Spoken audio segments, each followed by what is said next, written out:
Well, mga kapopong, kumusta?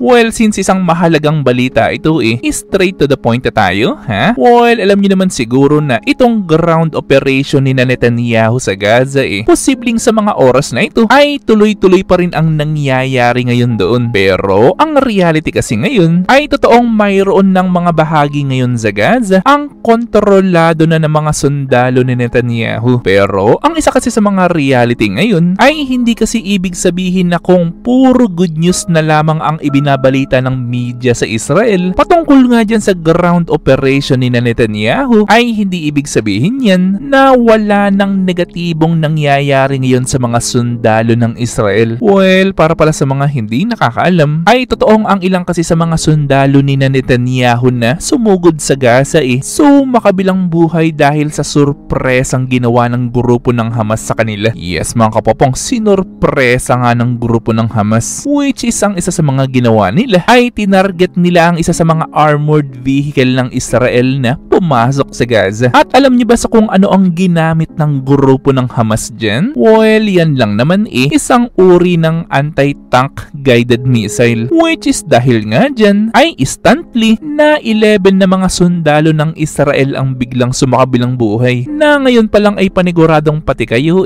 mapapaisip na rin na kahit pala ang grupo ng Hamas mayroon rin palang mga anti-tank guided missiles, which is tulad rin sa missile na ginamit noon ng Ukraine na mga missile naman na bigay ni Biden. Well, sa madaling kwento ay kung pati pala ang grupo ng Hamas ay mayroon rin palang mga ganyang missiles na until now ay wala pa ring grupo bansang umaamin sa kung sino talaga ang nag-supply niyang mga armas na yan sa Hamas, ay ngayon pa lang ay sasabihin ko na sa inyo na totoo pala talaga yung sinabi ng Prime Minister ng Israel na tatagal talaga yung gulo na yan na nangyayari ngayon doon. Most especially marami pang mga tao from Israel ang hawak ngayon ng grupo ng Hamas. Pero ang isa kasi sa mga nakakatakot ngayon ay ang ilang kasi sa mga sundalo ni Netanyahu na nasa Gaza ay ang ilan sa kanila sumakabilang buhay dahil naman sa surpresang ginawa ng Hamas gamit ang mga tunnels na hindi pa alam ng grupo ni Netanyahu na nandoon ngayon. Pero alam niyo ba ang super interesting na pahayag ng mismong isa sa mga taong kinuha ng grupo ng Hamas na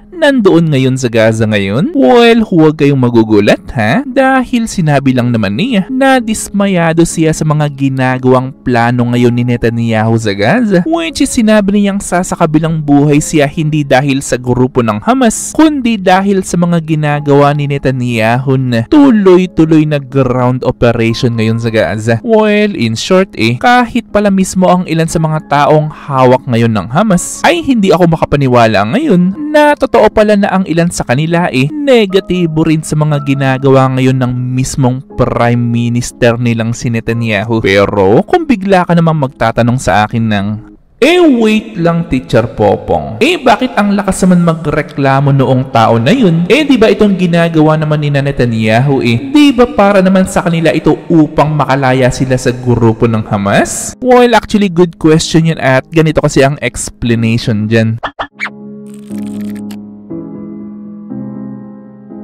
Actually, kung ganyan rin ang inyong katanungan na nasa isipan ngayon, ay medyo may point naman yan kahit papaano. Pero tingnan nyo kasi itong nangyayari ngayon sa mismong Gaza. Nabalitaan nyo ba yung mga shelter na mga civilian doon na nadamay dahil sa mga rocket missile ni Netanyahu? At sino ang karamihan sa mga sumakabilang buhay? Mga grupo mga miyembro ba ng Hamas? Nope, hindi. Dahil ang karamihan sa mga sumakabilang buhay doon mga civilian na wala naman talagang kinalaman sa away na nagaganap doon. And take note mga kapopong ha, ang military ni Netanyahu mayroong mga high-tech na mga equipment na kaya nilang makita ng live, as in live na live, ang mismong mapa ng Gaza at ng mga mismong mga tao na naglalakad pa doon sa kalsada. Pero sa kabila naman yan posibleng mapapatanong ka rin sa kung bakit meron palang ganyan itong sina Netanyahu. Bakit pati yung mga shelter noong mga civilian na nasa Gaza ay nadamay dahil na rin sa mga missiles ni Netanyahu. Ganyan na lang ba talaga ang galit niya? Hindi lang sa grupo ng Hamas kundi sa mismong mga tao na nasa Gaza, na mismong mga kababayan ni Netanyahu na hawak ngayon ng grupo ng Hamas ay galit sa kanya dahil sa kanyang mga desisyon ngayon. Na ang tanong ko naman sa inyo ngayon